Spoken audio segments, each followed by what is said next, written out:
Meus irmãos e minhas irmãs, mais uma vez estamos aqui através do canal EBD em Ação para mais um vídeo aula.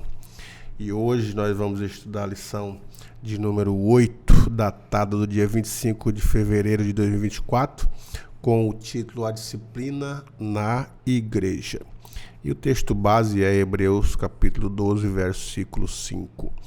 E já vos esquecestes da exortação que argumenta convosco como filhos. Filho meu, não desprezes a correção do Senhor e não desmaieis quando por ele fores repreendido. E a verdade prática. A disciplina cristã é uma doutrina bíblica necessária, pois permite ao crente refletir o caráter de Cristo.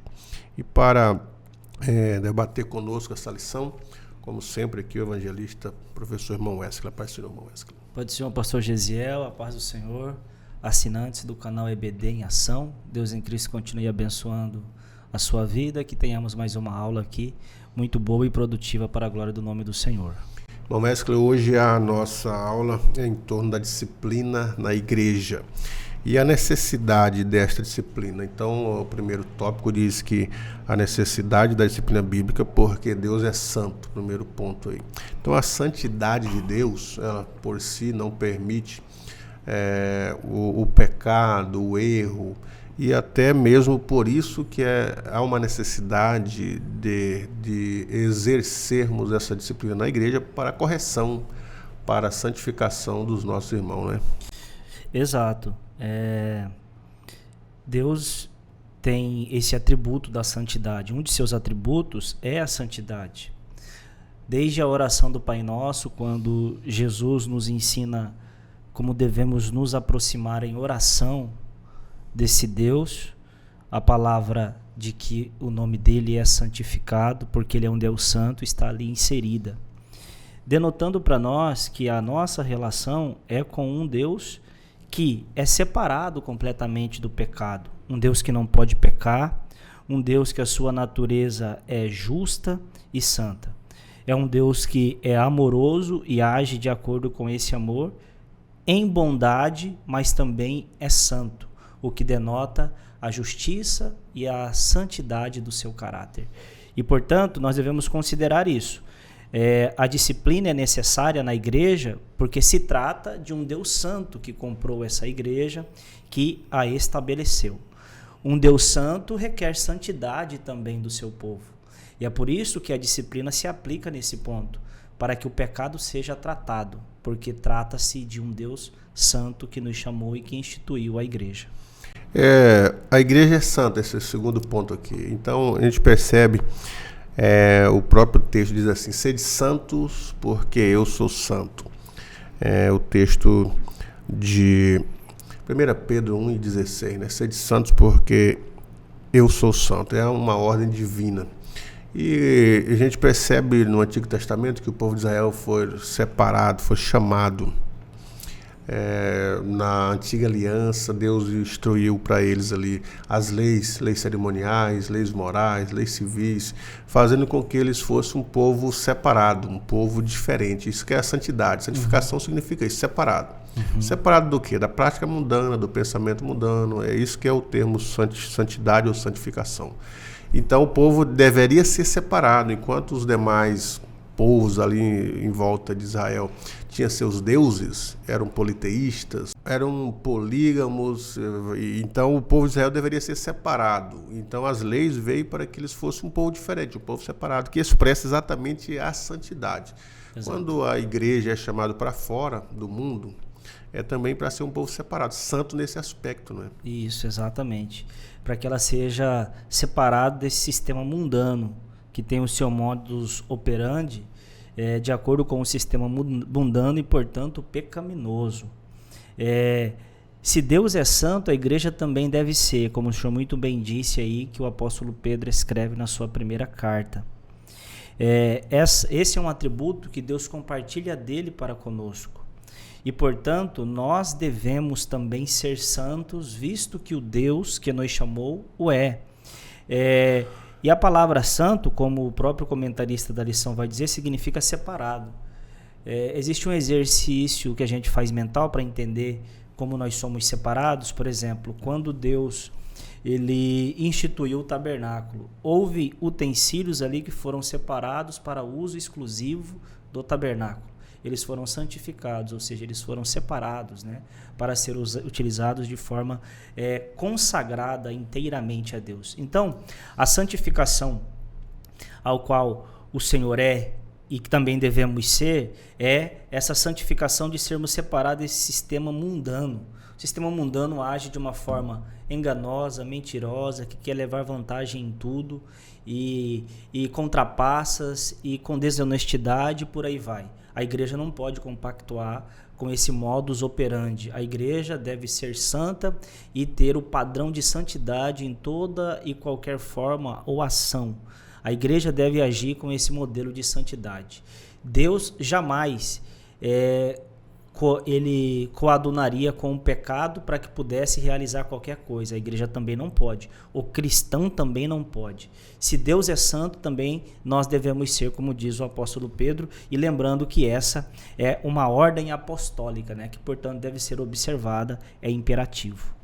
E quando a igreja não disciplina, terceiro ponto aqui. Então, claro que quando o povo vem de fora, os cristãos, o pecador aceita, ele vem cheio de coisas, trejeitos que precisam ser mudados. E essa mudança é através da disciplina, através do ensino, da palavra, da correção. E quando a igreja assim não faz, não corrige, surge então a imagem do crente mundano, crente carnal, que mesmo que não é só questão das mudanças do estereótipo, mudanças externas, mas principalmente das mudanças internas, aquilo que Paulo chama de obras da carne, as práticas, as atitudes internas de cada indivíduo inserido na alma dele deve ser modificada, mortificada. E isso é através do ensino da palavra. Quando a igreja não faz isso, não ensina sobre o comportamento, pensamento, atitudes internas que vem do próprio indivíduo, que é as obras da carne, o indivíduo, então, ele é um indivíduo carnal, quer dizer, ele continua na igreja, mas praticando as obras da carne. Exatamente. Então, por isso precisa ser disciplinado essas atitudes para ele ser uma pessoa não carnal, mas uma pessoa espiritual. Exatamente. Quando a igreja não disciplina, o pastor José Gonçalves ele fala, foi muito feliz no que ele disse. A igreja acaba destruindo o limite entre o sagrado e o santo, entre o sagrado e o profano, melhor dizendo. Então, quando a igreja não disciplina, ela está não colocando as balizas onde o cristão ele deve estar alicerçado e balizados para que ele entenda que se tenha limites, né? O Deus que nos chamou, que fez com que o seu filho fosse morto na cruz do Calvário, foi pelo pecado. E quando a igreja não disciplina, ela está simplesmente dizendo que o pecado não é tão sério assim. E, portanto, essa disciplina faz com que esse limite de profano e de sagrado ele seja quebrado. E existe um limite entre o que é santo e o que não é. Existe uma diferença entre o que é santo e o que não é. E quando a igreja não está disposta a disciplinar, então ela está quebrando essa barreira e esse limite, coisa que não deve acontecer. É por isso que a igreja ela deve agir de forma disciplinar, para que os membros possam conhecer que Deus é santo. E se Ele é santo, Ele exige de nós uma santidade. O Senhor se lembra lá no Antigo Testamento, por exemplo, as pessoas não poderiam chegar a Ele de qualquer forma. Havia um dia específico no ano para que o sumo sacerdote fosse lá representar o povo e representar ele mesmo ali naquela condição de pecador. Ele tinha que se purificar. Por quê? O pecado é coisa séria. Tudo aquilo ali era para que as pessoas entendessem que o pecado não é brincadeira. Então, quando a igreja não age de forma disciplinar com relação ao pecado, ela está simplesmente quebrando esse limite do santo, do sagrado e do profano. E isso não deve acontecer de forma alguma. Nesse segundo tópico da nossa lição, o propósito da disciplina bíblica. Primeiro, manter a honra de Cristo. Então, assim, se as pessoas são seguidores de Cristo, como disse a Bíblia, sede meus imitadores, se vivemos em Cristo, né, devemos seguir os exemplos de Cristo, andar nos passos de Jesus. Agora, Paulo cita aqui que o nome de Deus é blasfemado entre os gentios por causa dos irmãos que viviam andando na carne. Ele fala em Romanos 3, 2 e 24, que os cristãos de Roma andavam blasfemando o nome de Cristo. É aquilo que as pessoas falam: você não é cristão, você não é crente e anda fazendo isso, crente pode fazer isso, e acaba então desonrando o nome de Cristo, é o que o Paulo disse, né?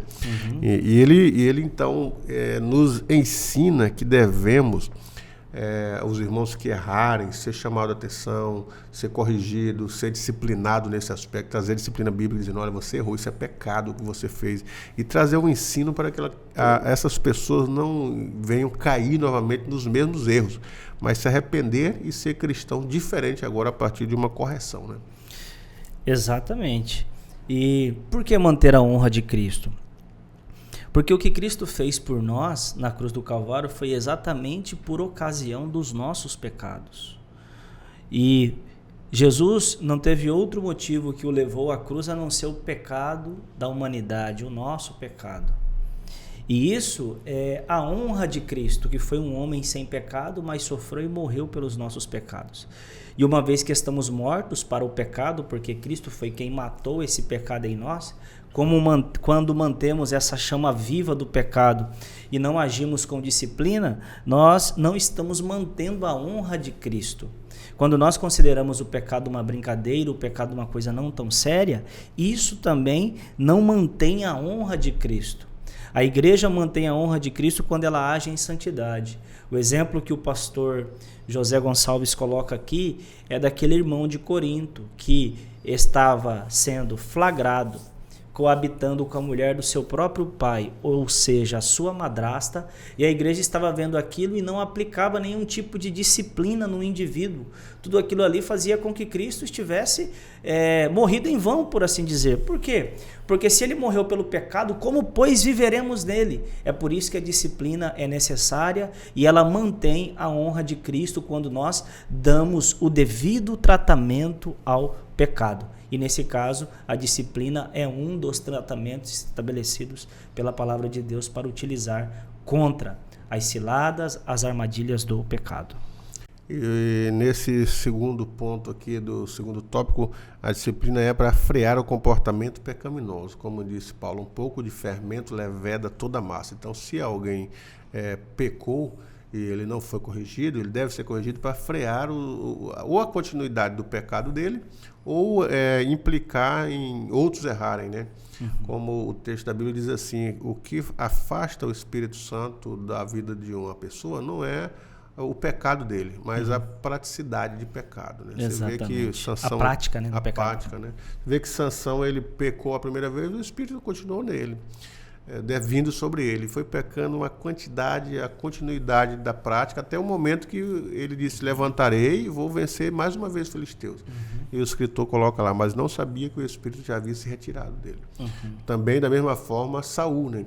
Saul veio pecando, desobedecendo as leis, desobedecendo Samuel, e só no momento que Samuel ungiu a Davi, aí o texto fala que o Espírito se apoderou de Davi, que o Espírito vinha sobre as pessoas em um momento específico.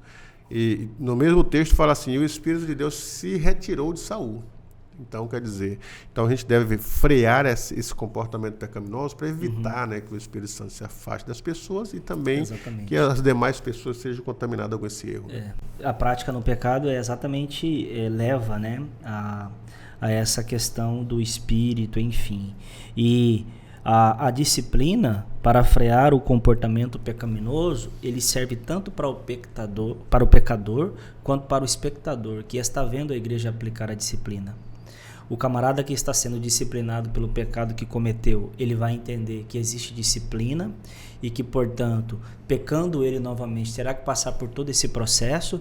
E aqueles que estão vendo o que a igreja está fazendo e o tratamento que ela está dando ao pecado, esses também serão freados nos seus comportamentos pecaminosos.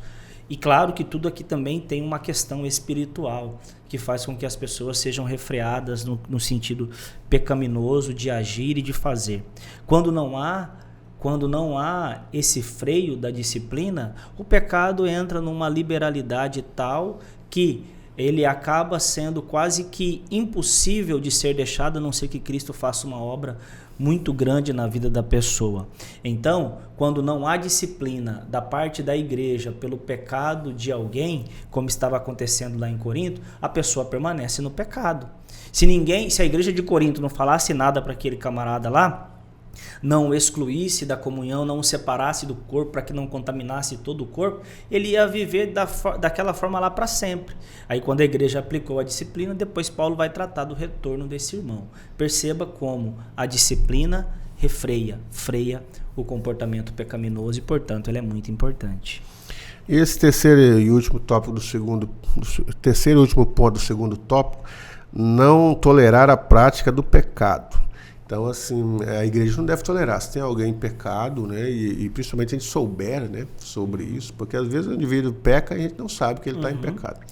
Mas sempre devemos estar falando, alertando sobre o pecado para as pessoas terem a consciência de que quem confessa e deixa alcança a misericórdia. Perfeito. Mas se a gente sabe que alguém está em pecado, não tolerar essa prática. Sempre está falando. Na igreja de Corinto, Paulo reclama sobre isso, que eles tinham lá as pessoas que tinham todos os dons, uma igreja poderosa, todos os dons eles tinham. De que maneira vos louvo?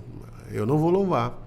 Mesmo que ele tivesse todos os dons de curar, de profetizar, mas Paulo não elogiava. Por quê? Aí ele vai dizer, porque no meio de vós há isso, há quem faz isso, há um incesto. Né? E ele vai dizendo que essas pessoas deveriam ser repreendidas, deveriam ser disciplinadas para que se arrependesse do pecado e para que as demais pessoas não fossem contaminadas. Outro destaque que a lição dá aqui é na igreja de Apocalipse, que o Senhor Jesus Cristo disse para o pastor da igreja: mas tenho contra ti o tolerares que Jezabel, mulher que se diz profetiza, ensine e engane os meus servos para que se prostituam e comam dos sacrifícios da idolatria. Então, quer dizer, parece que havia uma tolerância com as sugestões que Jezabel tinha, né? Que é a praticidade da prostituição, a idolatria, uma série de fatores ali, e não era para ser tolerado na igreja, e não deve ser tolerado ninguém que está numa prática como essa, deve ser levado à disciplina para a correção, não é para matar as pessoas, para se distanciar, para que vão embora, não, mas para uma correção da vida espiritual da pessoa. Né? Perfeito. Lembrando que o apóstolo Paulo ele fala acerca da tolerância com os fracos na fé. E a tolerância com esses fracos na fé está muito mais relacionado a uma vida onde considera tudo pecado do que uma permissividade para o pecado, né? A tolerância com a prática pecaminosa, ela é prejudicial. A tolerância com o fraco na fé, que é aquela que Paulo diz que nós devemos agir com amor, considerando aqueles que ainda não amadureceram na fé completamente, não tem nada a ver com essa tolerância aqui que não devemos ter com relação ao pecado. Tolerância com a prática pecaminosa leva à morte, e a morte não só dos membros, mas também de grande parte do corpo de Cristo. Paulo, por exemplo, quando ele escreve aos Coríntios, ele vai dizer isso. Alguns estavam pecando, mas muitos estavam dormindo. Dormindo ali não é sonolência espiritual, nem tampouco física. É morte mesmo. Por quê? Toda vez que Paulo fala desse sono e dormir, na Epístola aos Coríntios, ele está falando de morte. Então, o pecado, quando ele não é tratado e quando há uma tolerância da igreja com relação a essa prática pecaminosa, a igreja acaba incorrendo num sério risco de matar não só esse membro, mas grande parte também, ou muitos outros que são afetados espiritualmente por ocasião desse pecado. Uma é vendo essa prática não sendo tratada, ele fala, também posso fazer assim, vou arrumar alguma coisa para que possa pecar igual ou semelhante. Então, a igreja jamais deve ser tolerante com a prática do pecado, deve se aplicar disciplina. Mesmo quando isso não seja, por exemplo, confessado, mas se é um pecado visível e que tornou-se público, a igreja tem a autoridade de Deus para tratá-lo. Como aquele irmão que estava lá em Corinto, por exemplo, ele não confessou, mas a igreja estava vendo. A igreja então devia tomar providências para que aquilo não proliferasse. E se doença, meu irmão, se doença no nosso corpo físico é capaz de atingir todo o nosso corpo e de se alastrar e de contagiar outros corpos, imagine uma doença tão grave e espiritual como é o pecado. Ele pode atingir muita gente também. É por isso que não se deve haver tolerância com a prática pecaminosa.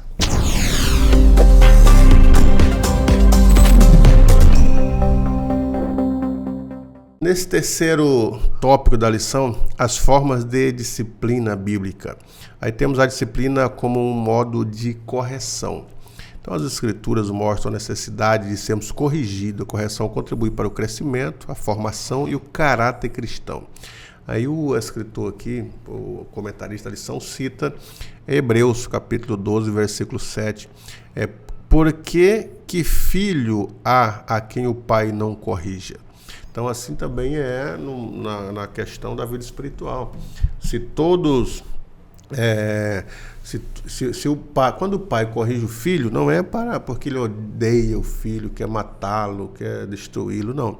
A correção do pai com o filho é pelo amor, porque sabe que aquele erro vai trazer outras tragédias, outras coisas desagradáveis. Então há uma correção para que há um acerto, para que ele se corrija diante de Deus, então viva uma vida abençoada, né? Porque o pecaminoso, ele está em uma rota de colisão com a própria vontade de Deus. Ele está na contramão da vontade de Deus.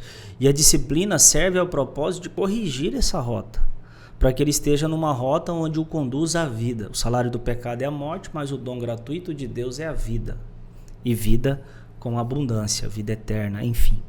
Agora, quando essa disciplina ela não é aplicada, não há uma correção para com esse ato pecaminoso, o que faz com que a pessoa incorra e esteja ao risco de viver para sempre ou por muito mais tempo nessa situação pecaminosa. Então, imagine que a vida ela é uma via e o pecado são atalhos que nos desviam desse caminho. A disciplina, então, vem com o propósito de nos corrigir para que nós não possamos perder o foco. Olhando para o consumador, autor e consumador da nossa fé, que é Jesus Cristo. E olhando para ele, nós vamos entender que o caminho que nós devemos trilhar não é um caminho qualquer, mas é um caminho de santidade, e a disciplina nos auxilia nisso para que possamos entender que o caminho é apertado, o caminho é estreito, mas no fim dele nós teremos vida. Não significa uma questão de obras, né? E nem de méritos, mas é que nós não devemos considerar que se nós não nos atentarmos, muito facilmente nós somos deslocados do caminho e precisamos ser corrigidos. E é por isso que a disciplina então deve ser aplicada.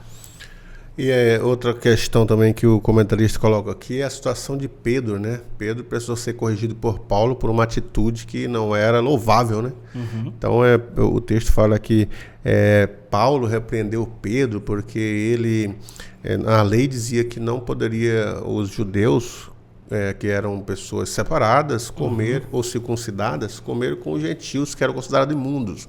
Mas depois que Pedro ele entendeu, o próprio Cristo, né, o próprio Senhor Deus mostrou para ele que um lençol cheio de animais, tudo animais que eram considerados imundos na lei judaica, animais que não tinham as unhas fendidas, que não ruminavam, que tinham couros. E Pedro disse assim: como que eu vou matar e comer as coisas imundas? Aí a voz: por que você chama de imundo aquilo que eu purifiquei? Era um paralelo, uma visão relativa aos gentios, né, que eram considerados imundos, mas a partir do momento que aceitasse a Cristo, eles eram santos. Uhum. Então Pedro entende isso e vai pregar no meio dos gentios. Só que quando ele estava só com os gentios, comia com os gentios. Mas quando chegava alguns judeus, ele se separava para mostrar para os judeus que ele não se contaminava. Não se misturava. E Paulo entendeu também esse processo, a salvação para os gentios, porque foi um dos maiores pregadores para os gentios.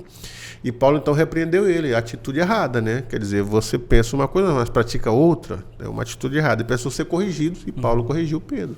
Exato. Perceba que até Pedro precisou ser corrigido.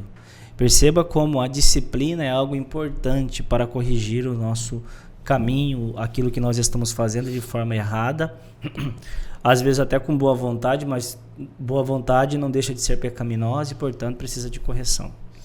E nesse segundo ponto aí, a disciplina como forma de restauração, Aí ele usa o exemplo das redes, né? Que você pesca, mas aí às vezes o peixe é grande, rompe a malha das redes, e os pescadores naquele período ali sempre traziam as redes para as pedras, para as ilhas, e iam restaurando, iam costurando novamente. Então o texto aqui ele compara dessa forma esse processo, que a disciplina é uma forma de restaurar a vida.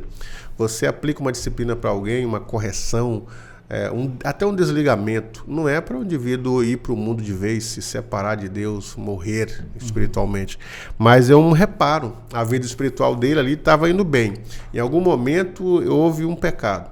Então, corrige, é uma correção. É assim que ele traz a forma de correção na vida espiritual, um remendo, mais ou menos, um reparo. Ele até usa uns verbos aqui, dizendo o verbo catarizo, né? Catarizou. Que como encaminhar o tal significa, na verdade, restaurar. Então é uma restauração, restaurar a vida espiritual, restaurar a comunhão do indivíduo com a igreja e com Deus, para que ele prossiga, né, na sua caminhada espiritual. A ideia é essa, que o pecado ele causa uma ferida, e a disciplina é uma forma de restaurar essa ferida causada pelo pecado. A disciplina, ela funciona como um remédio para a ferida ou para a doença, que é o pecado. De sorte que, quando não há essa disciplina, a restauração ela não acontece. Então, para que a pessoa ela seja restaurada, reinserida no corpo de Cristo, é necessário passar por esse processo disciplinar. E o pastor José Gonçalves, ele fala isso muito bem aqui, encaminhai o tal, e esse encaminhamento é exatamente para essa restauração.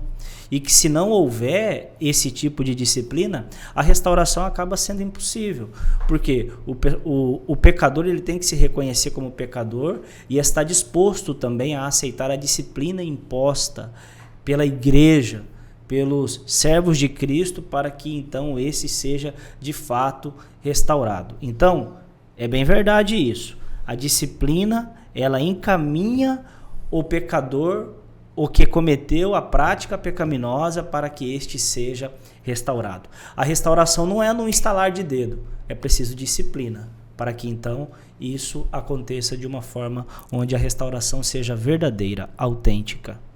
E nesse terceiro e último ponto aqui, do tópico terceiro, a disciplina como modo de exclusão. Então até tem um versículo que ele cita aqui, 1 Coríntios 5:13. Isto porque o membro é cortado do corpo de Cristo. Tirai, pois, dentre vós a esse iníquo. E ele coloca aqui que essa disciplina é conhecida como cirúrgico, né? Quer dizer, fazer uma cirurgia, retirar. Então, assim, lógico que esse tipo de disciplina é um desligamento que a gente faz por aquelas pessoas que têm a prática dos pecados para a morte. Adultério, roubo, né? Então é pecado que assassinatos, eles são pecados que é chamado na Bíblia de pecados para a morte. Então devem ser desligados. Hoje a gente fala de desligamento. Desligado do quê? Da comunhão com a igreja. Ele não tem comunhão com a igreja, o corpo de Cristo. Porque agora esse pecado faz com que ele perde a comunhão. Então ele não pode ter comunhão, não pode estar em atividade, porque o pecado dele exige dele um desligamento até que seja tratado, até que a cirurgia seja feita, seja tirado esse pecado, seja limpo, para que de volta ele seja inserido novamente no contexto da comunhão para ter as suas práticas. Porque senão as pessoas, a própria comunidade cristã, vê um indivíduo em adultério, vai dizer como que ele está aí participando da ceia, pregando, ensinando, fazendo alguma atividade na igreja. Então é algo que a Bíblia diz isso, né? Paulo mandou cortar o indivíduo, mandou tirar, mandou excluir, mandou desligar, por causa desse tipo de atitude, por causa desse tipo de pecado. São fortes as palavras do apóstolo Paulo aqui, né? Tirai do meio de vós esse iníquo. Fala da iniquidade, né? Da iniquidade. E a ordem de tirar do meio de vós é algo que realmente é muito forte. E por que Paulo toma esse tipo de tratamento com relação a isso? Porque Paulo conhecia a malignidade do pecado. Quando nós desconsideramos essa malignidade, o pecado é capaz de afetar todo o corpo. Por que vai excluir? Porque o membro, quando ele está contaminado, ele contamina todo o corpo.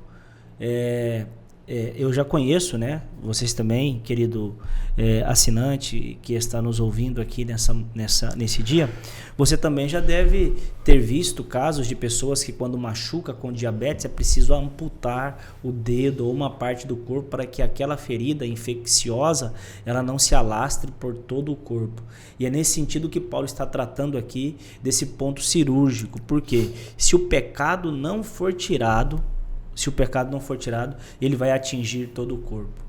E aí, mais uma vez, voltamos lá em 1 Coríntios. É por isso que há dentre vós muitos fracos e doentes e muitos que dormem. Alguns pecavam e muitos estavam fracos. Porque o pecado não atinge só o pecador. Como a igreja é o corpo de Cristo, ela atinge todo o corpo. E é por isso que o pecado, então, tem de ser tratado.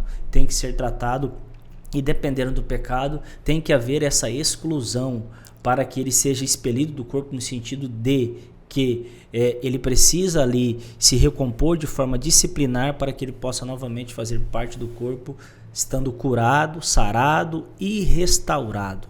É por isso que a disciplina é muito importante. E assim nós vamos concluindo mais uma lição, esperando que você tenha aprendido sobre a disciplina e a santidade, né? Porque a disciplina é em relação à santidade de Deus. Deus é santo e à medida que nós vamos nos aproximando de Deus cada vez mais, nós vamos observando os nossos pecados, vamos nos corrigindo através da autodisciplina ou da disciplina aplicada pela palavra de Deus.